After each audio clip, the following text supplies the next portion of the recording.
जदि आपणक उपरे कौनसी मिथ्या आरोप लगी से काम आपण करना किंतु आपणक उपरे मिछरे आरोप लगी से आरोपरू निजको मुक्ति करने निजको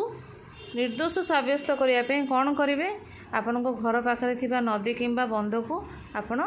गोटे कला ड्रेस पिंधिकी गाधेयापी जी सकाळे समय है सकाळ कौन सी बार से निर्दिष्ट नाई आपण कला ड्रेस पिंधि गाधेया को जी एवं सांगरे गाधे सारापर जो लुगा बदलेबे गोटे धला माने व्हाइट कलर शाढ़ी हो ड्रेस हो आप नहीं जिते से कला ड्रेस टी पिंधि आप नदी किंबा बंधरे गाधेबे गाधे सारापर से कला ड्रेस टी उतारिकी से बंध तोठरे नहले नदी तोठरे रखिदेवे एवं धला ड्रेस जो नहीं ताकू पिंधि देकी आपण घर को चली आसबे एवं 7 दिन पर्यंत से नदी तोठ को एवं बंध तोठ को आपण जीवे नाही जोठी आपण स्नान करके से ड्रेस बदल थे कला ड्रेस छाड़ी आसवे यही उपायटी करने द्वारा आपण जेते बड़ दोष आरोप लगी मिछरे सब कटिज।